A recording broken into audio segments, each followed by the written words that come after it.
Quais são os impostos que a igreja paga? Eu sou Murilo Tasca e nós somos um canal especializado em organizações religiosas.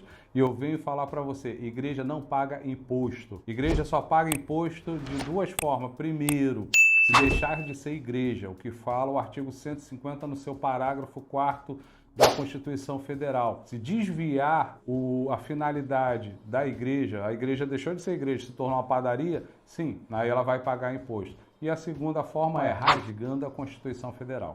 O que nós temos que entender é o seguinte, o imposto ele está dentro de uma categoria chamada tributo. O tributo ele se divide em 5 partes. Imposto, que é alocado, posto, obrigado a aceitar ou a realizar, conforme as pessoas têm uma lenda muito grande. Eu pago o IPVA porque tem tanto buraco nas pistas. Não, o IPVA ele vai para os cofres. O IPVA ele não é para tapar buraco. É por isso que existe o imposto. É uma coisa posta, é obrigatório. Então, isso que a igreja está desobrigada. Mas tem os outros 4, são as taxas. A taxa é uma espécie tributária cuja cobrança é vinculada a uma área da estatal. Por exemplo, taxa de iluminação. Essa taxa a igreja não está isenta de pagar, não tem imunidade. Taxa, igrejas pagam. Organizações religiosas em geral. Contribuição de melhorias. São contribuições cobradas pelo Estado devido a obras que valorizam o imóvel do contribuinte PJ ou PF. Digamos que a organização religiosa tem um imóvel e foi feito melhorias naquele local. A igreja não está imune desse valor. Ela vai ter que pagar essa taxa de melhoria, essa contribuição de melhoria.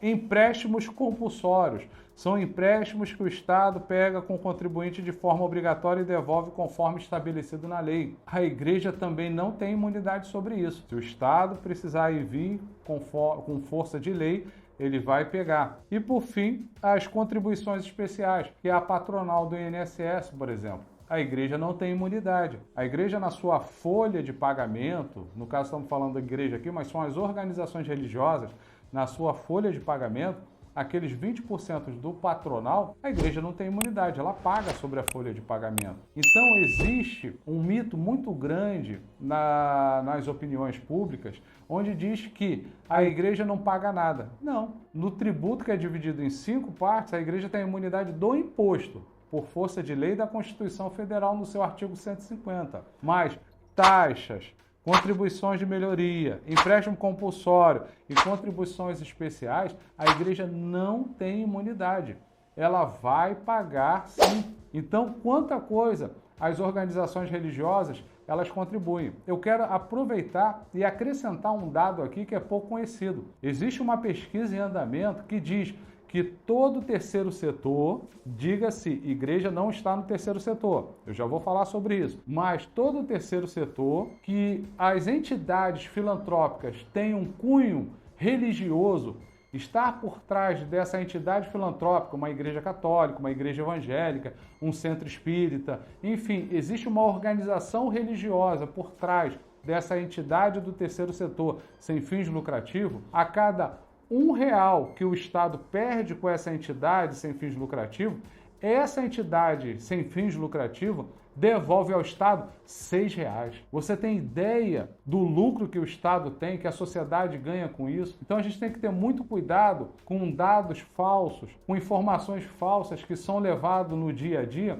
e acabam prejudicando as organizações religiosas e até mesmo as instituições financeiras. E quando eu falei que a igreja não pertence ao terceiro setor, ela não pertence mesmo. Ela existe por si só. Ela usa o terceiro setor para se organizar como igreja, mas ela não pertence ao terceiro setor. Mas, Murilo, por que você está falando isso? Baseado em que você está falando isso? No artigo 19 da Constituição Federal, como eu já falei anteriormente, onde município, estado, Distrito Federal e governo federal não pode embaraçar o funcionamento de uma igreja. No artigo 5 da Constituição Federal. Então, a igreja ela não pode ser de modo nenhum. Alguém aqui, por exemplo, já foi empresário do segundo setor? Teve ali uma prestadora de serviço, um comércio ou uma indústria? Ou mesmo no terceiro setor, já foi de uma diretoria ou presidente de uma instituição, uma ONG, sem fins lucrativos? Você já viu que tanto o terceiro setor quanto o segundo setor,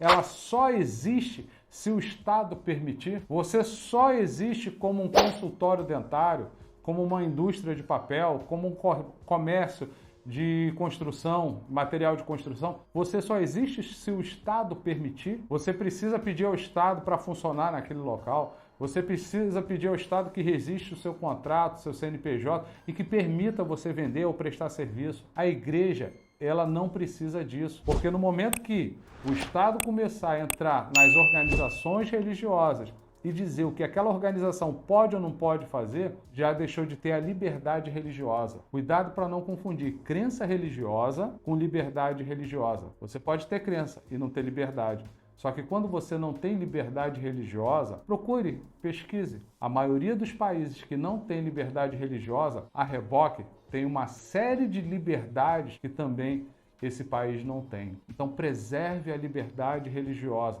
que é como se fosse um vaso chinês, aquele vaso lindo, caríssimo. Quando ele quebra, ele pode ser até restaurado, mas nunca mais vai ser igual. Então liberdade religiosa sempre, direito de crença sempre, conforme é falado no artigo 18 dos Direitos Humanos do Homem de 1948. Todo homem tem direito a ter uma religião, a mudar de religião e até mesmo a não ter uma religião. Isso é um direito e não abra mão disso, ok?